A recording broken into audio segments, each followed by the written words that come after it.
반갑습니다. 방금 소개받은 전주에 있는 숲이 되는 교회를 섬기고 있는 조영성 목사입니다. 반갑습니다.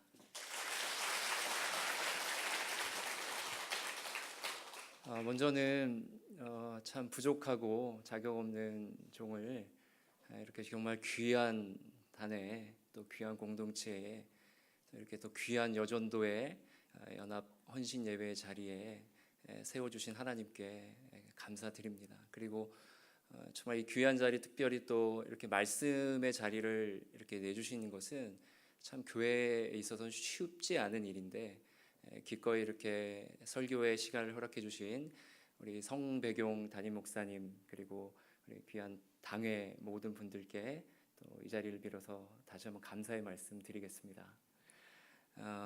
사실 여러분 잘 모르시겠지만 저는 이 단이 세 번째 이렇게 섭니다.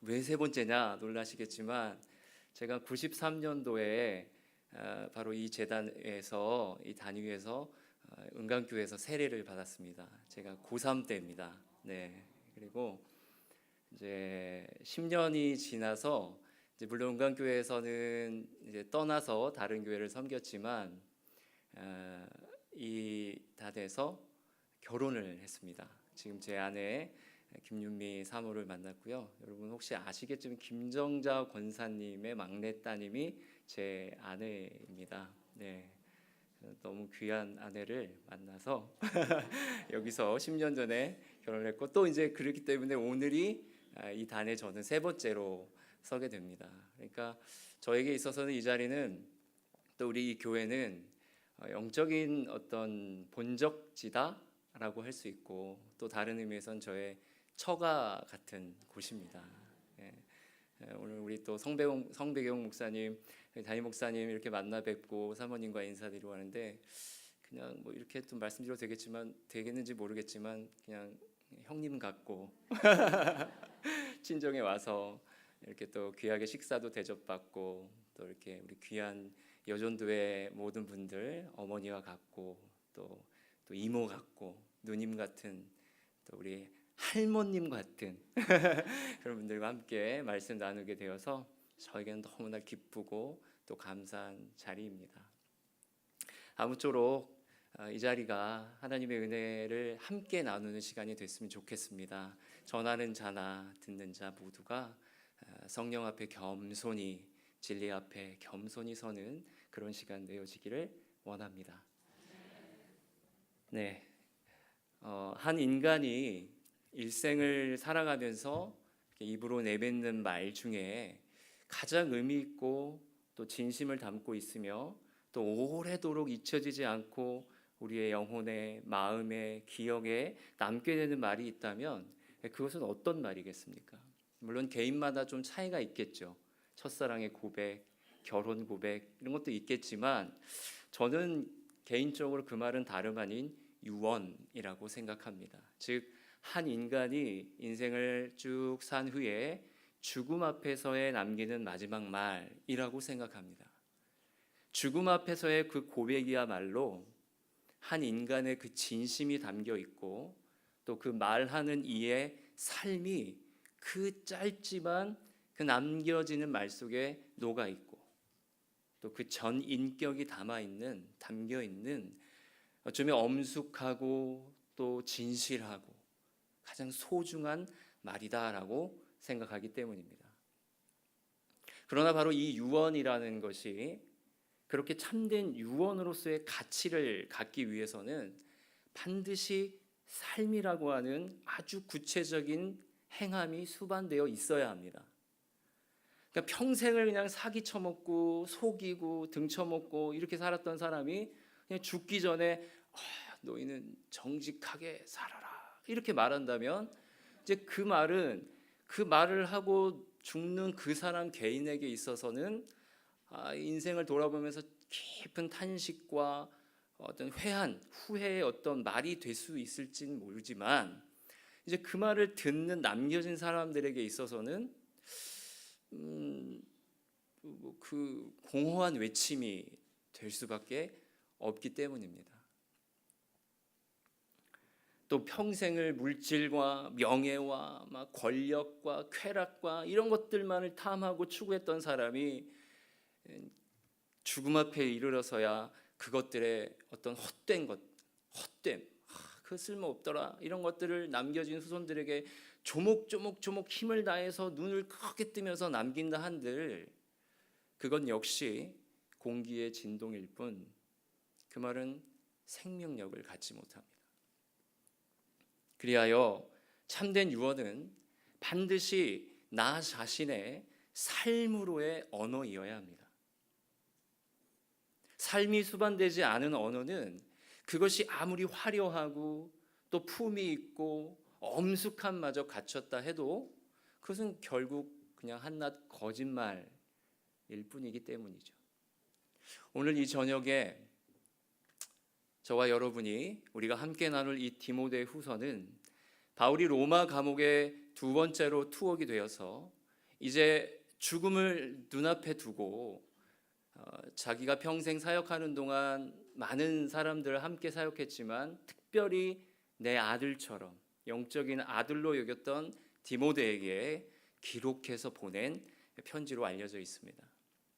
오직 하나님의 주권적인 선택하심과 또 주께서 베풀어 주신 구원의 은혜 안에서 참된 진리를 발견하고 또 새롭게 깨달은 그 진리를 정말 열심을 다해서 생명을 바쳐서 전파하는 일에 일생을 들이며 살아왔던 그 바울은 그가 아까 말씀드린 것처럼 아들로 여겼던 그 디모데에게 자기로 하면 이제 남겨진 가족 중에 결혼을 안 했으니까요, 바울은.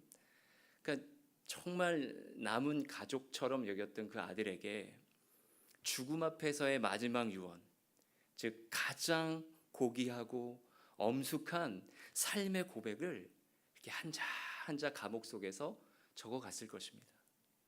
디모데후서 3장 1절부터 한번 띄워주시겠으면 제가 부탁드렸던 표준세 번역으로 제가 읽겠습니다. 눈으로 좀 잘 따라와 주시기 바랍니다. 그대는 이것을 알아두십시오. 말세에 어려운 때가 올 것입니다.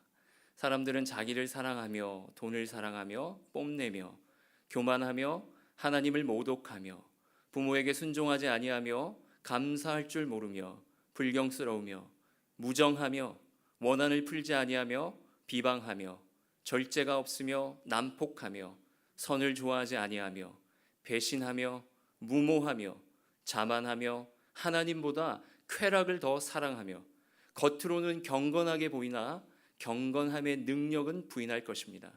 그대는 이런 사람들을 멀리 하십시오. 그들 가운데는 남의 집에 가만히 들어가서 어리석은 여자들을 유인하는 사람들이 있을 것입니다. 그런 여자들은 여러 가지 정욕에 이끌려 죄에 짓눌려 있고 늘 배우기는 하지만 진리를 깨닫는 데에는 전혀 이룰 수 없습니다. 또 이 사람들은 얀네와 얀브레가 모세를 배반한 것과 같이 진리를 배반합니다. 그들은 마음이 부패한 사람이요 믿음에 실패한 사람들입니다. 표준세 번역에 이렇게 구체적으로 우리가 알기 쉽게 기록되어 있습니다. 바울은 이 디모데 후서를 기록하면서 첫 장인 1장부터 이제 자기가 눈앞에 있는 직면하고 있는 죽음에 대해서 쓰지 않습니다. 1장부터 우리 같으면 야 내가 이제 죽게 되는데 말이야 이렇게 썼을 텐데 그렇게 쓰지 않습니다. 그 이야기 죽음에 대한 이야기는 맨 마지막 장인 4장 6절에 가서야 조심스럽게 꺼냅니다. 4장 6절 한번 표준세 번역에 이렇게 되어 있습니다. 제가 읽어드릴게요. 나는 이미 부어드리는 제물로 피를 흘릴 때가 되었고 세상을 떠날 때가 되었습니다. 나는 이제 세상을 떠날 때가 되었습니다. 이렇듯 죽음 앞에 선 바울은 자신의 그 죽음에 대한 두려움 혹은 인간적인 어떤 염려로서 이제 이 교회들 내가 어떻게 하지? 내가 이렇게 세워놨는데 어떡하지? 그런 어떤 인간적인 마음도 들만한데 그런 염려로서 친아들처럼 여겼던 디모데에게 염려와 슬픔과 두려움과 또 탄식과 회한의 유언을 남기고 있는 것이 아닙니다. 오히려 그는 그가 믿음 안에서 힘써 경주하며 살아왔던 그 참된 믿음의 삶과 하나님께서 자신에게 맡겨주신 그 성도들을 위한 참되고 바른 이 목회적 삶에 대해서 디모데에게 권면하고 있는 것입니다. 그리고 3장에 이르러서는 아들 디모데에게 이제 이 디모데가 자기가 죽은 이후에 더 맞이하게 될 그 로마의 폭정과 박해가 점점 심해질 것 같거든요.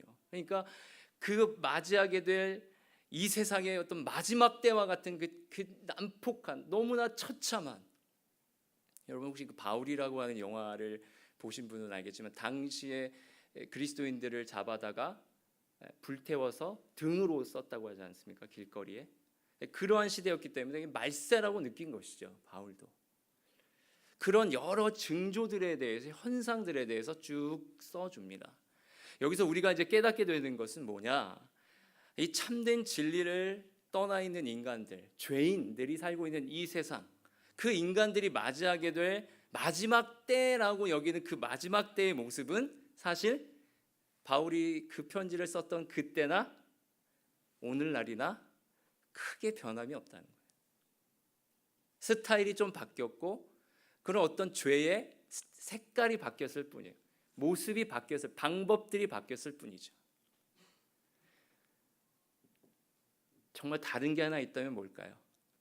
그 흑암이, 그 죄악이 더욱더 짙어지고 그 악이 더 관영해지고 있다는 것입니다. 바울은 말세에 어려운 때가 우리 모든 믿는 자들에게 이를 것이다 라고 말하고 있습니다. 우리 모든 믿는 자들에게도 그 말세의 때가, 어려운 때가 이를 것이다. 바울이 그 어려운 때에 대한 징조와 이절을 앞서 제가 읽어드린 표준세 번역본에 2절로 8절에서 쭉 기록하고 있습니다. 바울이 기록한 그 마지막, 그 어려운 때에 대한 진단은 바로 오늘날 우리가 살아가고 있는 이 시대의 모습, 아니 바로 저와 여러분, 나 자신의 모습입니다. 이것이 바로 내 모습이다 라고 하는 이 사실을 우리가 정직하게 말씀 앞에서 나는 아닙니다 라고 누가 부인할 수 있겠습니까? 우리 속에는 다 우리 자신, 나만 생각하고 무정하고, 그죠? 쾌락을 좋아하고 편한 것을 좋아하고 미워하고, 여러분 이게 우리의 모습이지 않습니까?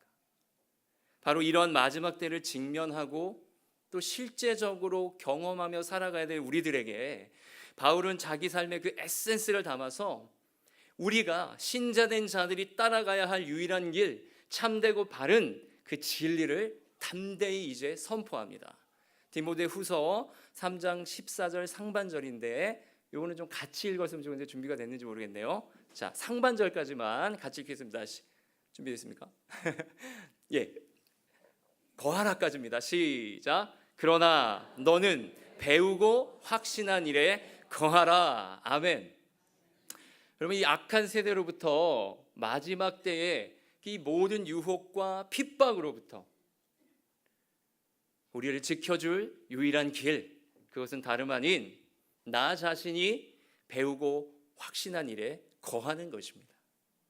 그렇다면 성도된 우리가, 신자인 우리가 배우고 확신하고 거해야 하는 그 유일한 대상이 대체 무엇일까요? 그것은 바로 오직 한 가지, 이어지고 있는 3장 15절에 기록된 이 성경, 곧 진리의 말씀입니다. 이 말씀만이 우리로 하여금 그리스도 예수 안에 있는 믿음으로 말미암아 참된 구원에 이르게 하는 지혜를 우리에게 공급하여 준다라고 바울 사도가 말합니다. 더 나아가서 바울은 바로 이 성경이 가진 구체적인 기능들과 역할에 대해서 부연적으로 또 설명해 줍니다. 성령의 감동으로 쓰여진 이 성경은 신자된 저와 여러분을 교훈합니다. 또한 우리를 책망하고 우리에게 왜곡되고 우리 안에 삐뚤어진 나의 삶을 바르게 커렉트라고 그러죠. 온전한 자리로, 믿음의 자리로 갈 수 있도록 바르게 해주고 또 참된 의로 교육합니다. 그리고 궁극적으로는 저와 여러분을 하나님의 사람, 그 하나님의 일꾼으로 온전하게 하며 모든 선한 일, 즉 예수 그리스도를 따르는 모든 삶에 있어. 우리 은강교회 올해가 예수를 따르는 거잖아요. 제가 미리 알고 적은 게 아닙니다. 따르는 삶에 있어 죄인된 우리가 그 삶을 살아낼 능력을 갖추게 하는 원동력이다. 왜요? 우리는 우리 스스로 할 수 없기 때문에. 내가 아무리 의지적으로 해야지, 내가 이제는 술 끊어야지, 내가 이제 예배 잘 드려야 된다고 됩니까? 아니죠.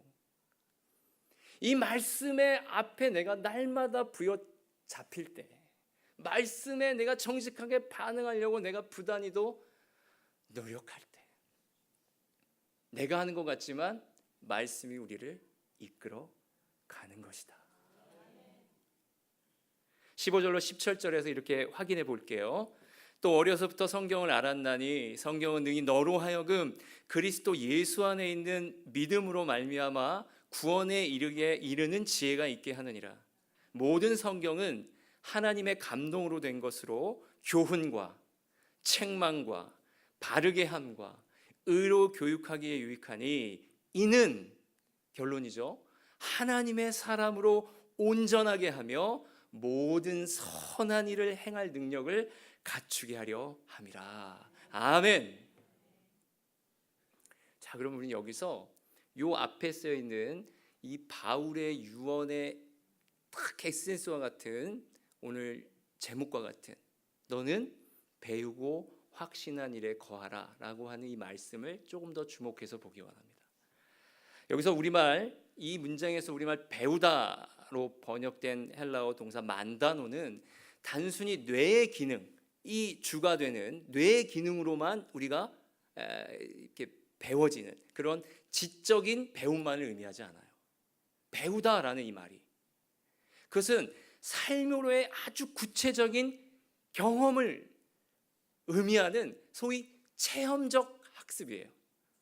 아이들이 불에 이렇게 뜨거운 거에 손을 대보고 나서 안 되듯이 그런 걸 말하는 거예요. 체험적인 학습. 우리 몸에 익숙해져야 하는, 우리 몸에 배인 어떤 배어진 행동, 반복적인 습관까지를 의미하는 것입니다. 따라서 우리가 이 성경 말씀을 배우는 일이라는 것은 우리 삶을 진리로 경험해내는 아주 구체적인 일을 말해요. 말씀대로 살아본 자만이 알게 되는 거예요. 그렇대. 옆에 권사님이 그렇대. 목사님이 그렇대가 아니라 그래 라고 말하는 거예요. 살아보니까 그래. 하나님 살아 계셔. 이게 배움이라는 것입니다. 다시 말해, 말씀이 내 삶으로 사라지는 실로 거룩하고 경건한 습관까지를 말하는 것입니다. 오늘날 소위 많은 그 성경 지식들, 그리고 다들 성경적 설교, 복음적 설교라고 하는 수많은 이 기독교에 관한 정보들이, 인포메이션이죠, 이 인터넷상에 SNS나 유튜브에 치면 그냥 넘쳐납니다. 교회들마다의 또 성경 공부나 훈련들은 어떠합니까? 이거는 과부하죠, 과부하. 그러나 저와 여러분이 잊지 말아야 할 것이 있습니다. 그 많은 것들을 통해서 또 그 누구보다 내가 열심을 내서 그런 성경의 지식들을 머릿속에 채우고 깨닫고 알게 된다 해도 그것이 고작 나의 뇌세포를 자극시키고 깨우치는 그 정도에 그치는 것이라면, 혹은 그 아는 지식으로 다른 사람을 정죄하고 판단하고 죽이는 그런 죽음의 도구로 삼게 된다면, 그것은 결국 뭐예요? 나를 교만이라는 가장 패망의 앞자리로 인도하는 치명적인 암과도 같은 것이 되는 것입니다. 아는 것을 사는 것으로 착각하는 것, 그건 기독교가 아닙니다. 나 알아. 나 배웠어. 나 제자 훈련했어. 나 1대1 훈련했어. 나 전도 폭발했어. 뭐 우리 은광교회 나 DTS 하고 있어. 오늘 바울 사도가 디모데에게 권하고 있는 이 진리를 배우는 일이란 반드시 내 삶의 현장, 그 치열하고도 치열한 세상이라는 전쟁터에서 구체적으로 드러나고 또 훈련되어지고 또 증명되어집니다. 어디서요? 세상에서. 뿐만 아니라 또 한 가지가 있어요. 바로 이 내가 속해 있는 진리의 울타리. 말씀으로 세워져가는 공동체에 속한 모든 지체들과의 관계를 통해서 얻어지고 훈련되고 증명되는 것입니다. 교회 안에서는 봉사하는 척, 섬기는 척, 친절한 척, 그리고 경건한 척 할 수 있습니다. 그런데요, 그 봉사가, 그 섬김이, 그 친절함과 그 경건이 바로 내 가정 안에서, 내 남편, 내 아내, 내 자녀들에게, 그리고 또 그 나의 직장의 동료들, 또 내 배움의 현장인 캠퍼스에서 동일한 데까지 드러나는 것, 그것이 오늘 바울 사도가 디모데에게 말하고 있는 배움의 진의입니다. 자, 이어서 기록되어 있는 우리말 확신한이로 번역된 헬라어 동사 피스토는 우리가 잘 아는 믿음을 뜻하는 피스티스에서 이렇게 파생된 단어인데요. 이 단어는 믿는 일 혹은 확실한 의지 또 전적인 신뢰를 의미합니다. 여러분, 이 믿음이라는 것을 여러분 어떻게 이해하고 또 정의하고들 계십니까? 쉽게 비유하면 이 믿음이라는 건요, 뭐 지금 여러분에게 가장 쉬운 건 지금 여러분이 이렇게 이 장의자의 등을 이렇게 기대고 계시잖아요. 또 우리가 이제 뭔가 좀 쉴 때 음식 같은데 좌석이면 힘들 때 어떻게 돼요? 아, 내가 좀 벽에 기대고 싶어. 그래서 조금 우리 여전도에 있으신 분들은 뒤로 가서 앉잖아요. 이렇게 벽을 기대고 앉기 원하시죠? 무릎도 좀 아프시니까 쭉 뻗고. 그러니까 우리가 기대는 것을 말하는 거예요. 벽에 우리의 몸을 완전히 이렇게 기대는 것. 쉽게 설명드린다면 나 자신의 모든 것을 그 벽에 의자 뒷면에 맡기는 것입니다. 전적 위탁 상태. 한번 생각해 볼까요? 만일 우리가 지금 여러분이 의자에 앉아 계시는데 이 의자를 못 믿어. 이 장의자가 딱 기대는 순간 내 칸만 확 뒤로 넘어갈 것 같아. 그럼 어떻게 해요, 여러분? 이게 기댈 수가 없죠. 반쯤 기대겠죠. 이렇게 기대고 있죠. 그럼 어떻게 될까요? 이게 기대는 것도 아니고 의지하는 것도 아니고 몸이 엄청 불편한 거죠. 또 그런 상태로 오래 간다 그러면 어떡할까요? 질병이 생겨요. 그죠? 근육통이 그 불편함을 느끼는 거죠. 이건 모두 아니고 저도 것도 아닌 거죠. 마지막 때를 견뎌가야 할 신자들, 저와 여러분이에요. 그들은 결단코 적당한 믿음, 그러니까 어정쩡한 믿음으로 살아낼 수는 없는 것입니다. 세상이 추구하는 것들에 내 삶의 토대를 반쯤 걸쳐 놓는 거예요. 이걸 놓치면 안 될 것 같으니까. 아니, 통장 잔고가 좀 있어야지. 그래서 내가 몇 평 아파트에는 좀 이게 전세를 벗어나서 좀 이렇게 좀 해야지. 또 죽음 이후의 삶에 대해서 좀 불안하죠. 천국이 있는 것 같아, 그렇죠? 그러니까 좀 불안하니까 하나님 나라의 삶도 조금 반쯤 걸쳐놓고, 그래서 이 양다리를 이렇게 걸쳐놓고 이쪽도 갔다가 조금 이쪽도 의지했다가 이쪽도 의지했다. 이러한 삶은 오늘 바울 사도가 디모데에게 유언으로 남기고 있는 그 단어 확신하는 일일 수 없는 것입니다. 따라서 나의 전부를 하나님께, 다시 말해 이 진리에 온전히 의탁하고 온전히 다 내어드리는 그런 믿음이야말로 이 말세를 견뎌가는 참된 신자들의 필수 요소입니다. 더 나아가서 바르게 배운 자만이 그 삶으로 드러낼 수 있는 열매와도 같은 것이에요. 바른 진리를 경험한 자는 반드시 믿습니다. 아멘. 대충 믿을 수 없는 거예요. 바르게 배우질 않았기 때문에 전적으로 못 맡기는 것입니다. 삶의 경험이 없으니까. 누가 그렇대 그런데 나는 모르겠거든요. 이제 마지막으로 살펴볼 단어가 거하다예요. 바울은 디모데에게 네가 배우고 확신한 일에 거하라 이렇게 말씀합니다. 그는 결코 야 네가 배우고 확신한 일을 나타내라. 야 그것을 통해서 네가 위대한 역사를 이뤄내라. 놀라운 일을 행해라. 이렇게 말하고 있지 않습니다. 그는 오직 거하라. 그렇게 단호하게 말합니다. 우리말 거하로로 번역된 헬라어 메노의 의미는 말 그대로요. 어떤 장소나 환경에서 살다, 존재하다 이런 의미가 있고요. 뿐만 아니라 이 메노가 갖는 또 다른 의미가 있는데 흔들려 자꾸 흔들리거나 도망가고 달아나는 것의 반대적 의미인 반대에 맞서다, 굴하지 않다, 견디다, 굳게 서다, 지켜내다 이런 의미가 있어요. 더 나아가서 변화되는 거, 자꾸 바뀌어 이랬다가 저랬다가 그거에 반대되는 한결같다, 변함이 없다, 유지되다 이런 의미도 갖고 있습니다. 사랑하는 성도 여러분, 이 거하다라는 이 마지막 단어에 담긴 정말 우리가 깊은 의미가 있어요.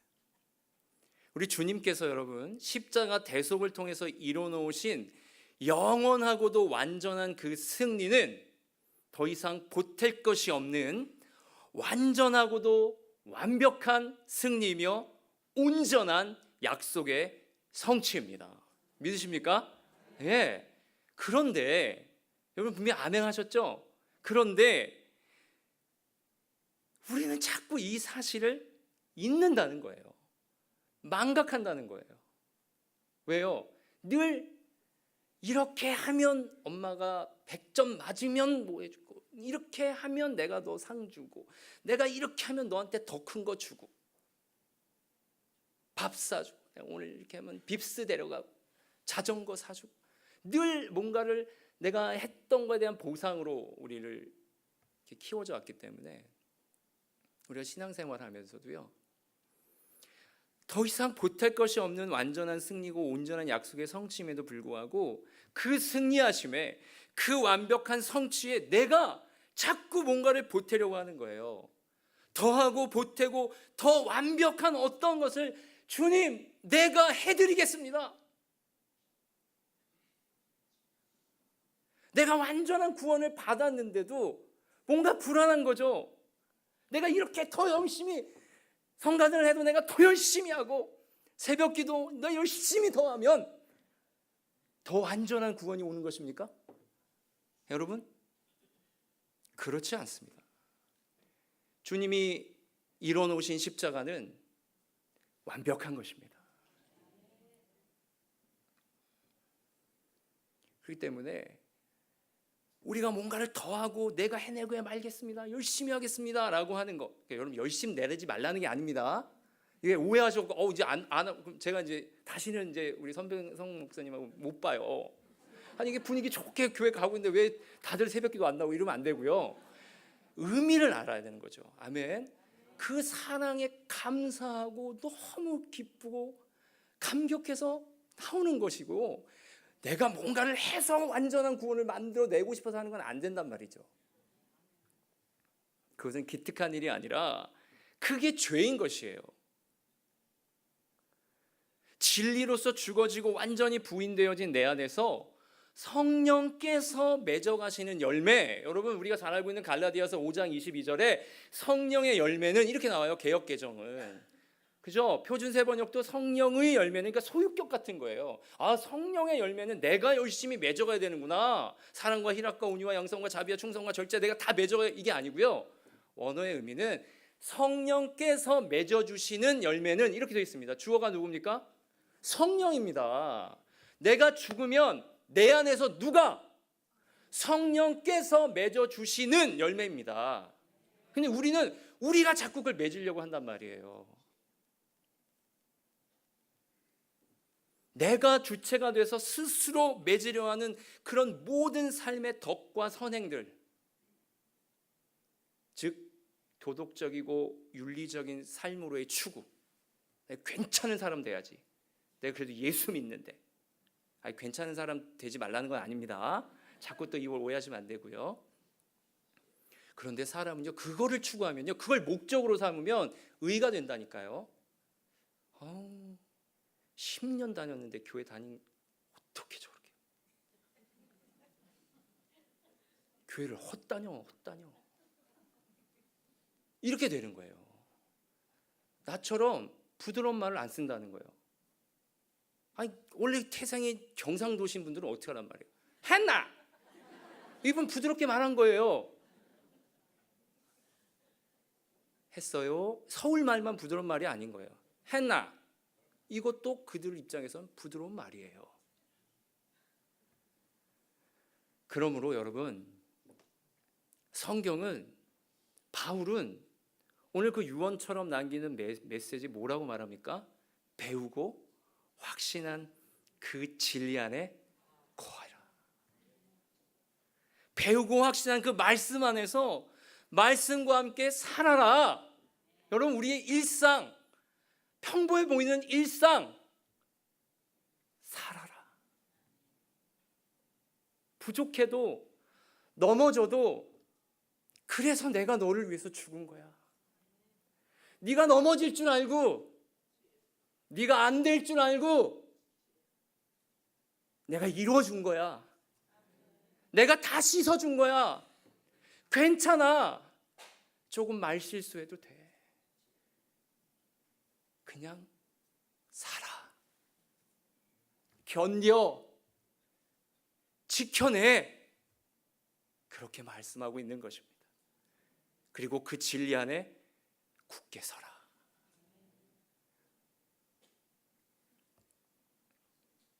죽음을 눈앞에 두고 있던 바울. 제가 영화를 이제 최근에 저희 교회에서 이제 부활절 성금요일 날 그 바울 영화를 보고 이제 침묵 기도를 했거든요.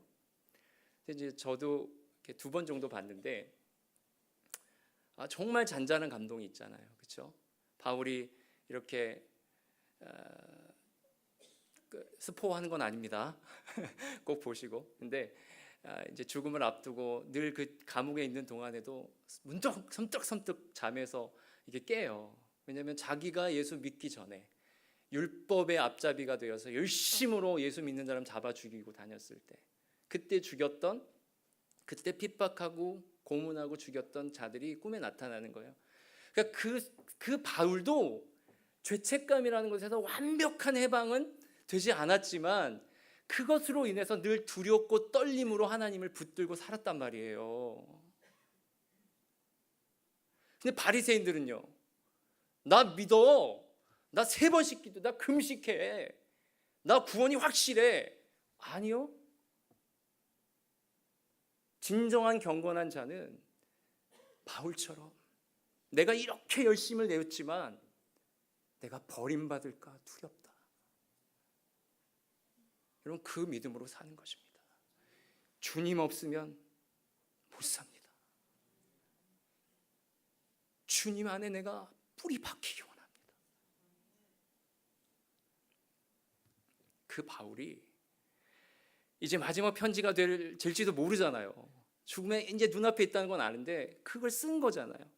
자신이 권면하고 있는 이 배우고 확신한 일에 거하는 그 일이야말로 얼마나 어렵고 힘든 싸움인지를 사랑하는 아들에게 진지하게 일러줍니다. 3장 12절에 이렇게 나와 있어요. 준비됐는지 모르겠는데, 무릇 그리스도 예수 안에서 경건하게 살고자 하는 자는 무엇을 받으리라? 박해를 받으리라. 이제 4장 1절에 5절도 있는데 띄워주시겠습니까? 5절만 보겠습니다. 그러나 1절에서 5절. 네. 그러나 너는 모든 일에 신중하여 고난을 받으며. 사랑하는 은광교회 성도 여러분, 그리고 특별히 오늘 이 귀한 헌신의 자리에 나오신 우리 귀한 여전도회 회원 여러분, 여러분 참된 헌신이 무엇이라고 생각하십니까? 여러분이 정의하시는 헌신은 무엇입니까? 오늘 말씀에만 근거한다면 진정한 헌신은 내가 배우고 확신한 그 일에 거하는 것입니다.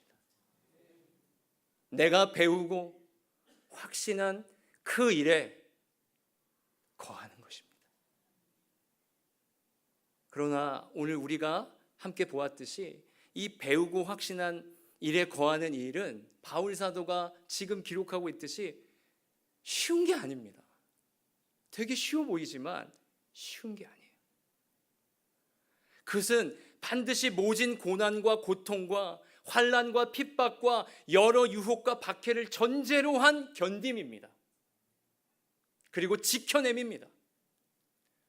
더 나아가서 본질적으로 나 자신의 죄된 본성과 싸워내는 아주 가장 치열한 전쟁 중의 전쟁입니다. 한 나무가 땅에 심기어져서요, 그 각각의 나무들이 모여서 숲을 이루고 건강한 나무들로 이렇게 자라기 위해서는 반드시 모진 비바람, 강한 그런 비, 그죠? 태풍, 추위, 여름의 태양빛 다 하나 빠짐없이 견뎌야 됩니다. 거쳐야 합니다. 이 모두를 하나 없이 빠짐없이 다 겪어야 됩니다. 때때로 예상치 못한 화재도 일어나죠. 이번에 고성 산불처럼. 동물의 습격들도 있을 수 있고요. 번개와 태풍 같은 자연의 공격들이 그거 다 각오해야 합니다. 그런데요, 바로 그 모진 시절 속에 한 나무가 살아내야만 할 길, 살아내야만 하는 그 긴 세월을 우리가 꿋꿋이 견뎌내기 위한 유일한 방법이 있어요. 그것은 바로 뿌리를 깊고 건강하게 땅속 깊이 내리는 일입니다. 즉 배우고 확신한 일에 거하는 것입니다. 뿌리가 든든히 그리고 깊이 내린 나무만이 모든 시련과 고통과 아픔의 때를 견뎌내게 될 것입니다. 그러므로 우리 사랑하는 은광교회 모든 성도 여러분, 오늘 특별히 여전도의 모든 성도님들, 오늘 바울 사도의 이 마지막 유언 속에 담긴 하나님의 음성을 깊이 새기십시다. 나를 사랑하사 이 어두운 때에 은광교회라는 건강한 진리의 터 위에 죽어 마땅한 나를, 그런 우리를 깊이 심어주신 하나님의 은혜를 더 깊이 생각하십시다. 이 참되고 바른 진리의 터인 은광교회라는 공동체와 그 소중한 공동체 안에서 선포되어지고 앞으로도 끊임없이 선포되어질 그 말씀들을 우리가 묵상하고 또 말씀대로 사라지는 그 삶을 습관화시키는 일에 애쓰십시다. 그걸 기꺼이 훈련하십시다. 나의 의로서가 아니라 하나님을 사랑하는 마음으로, 구원해 주신 하나님께 감사하는 마음으로 열심을 내십시다.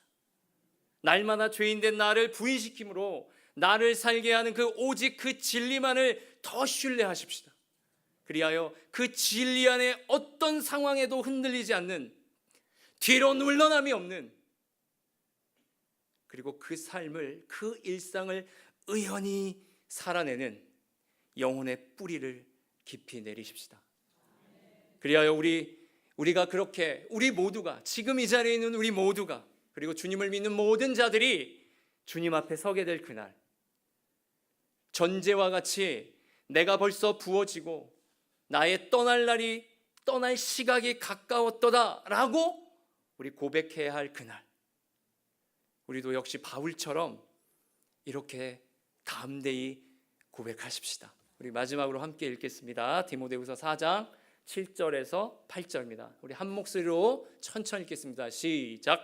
나는 선한 싸움을 싸우고 나의 달려갈 길을 마치고 믿음을 지켰으니 이제 후로는 나를 위하여 의의 면류관이 예비되었으므로 주 곧 의로우신 재판장이 그날에 내게 주실 것이며 내게만 아니라 주의 나타나심을 사모하는 모든 자에게도 니라.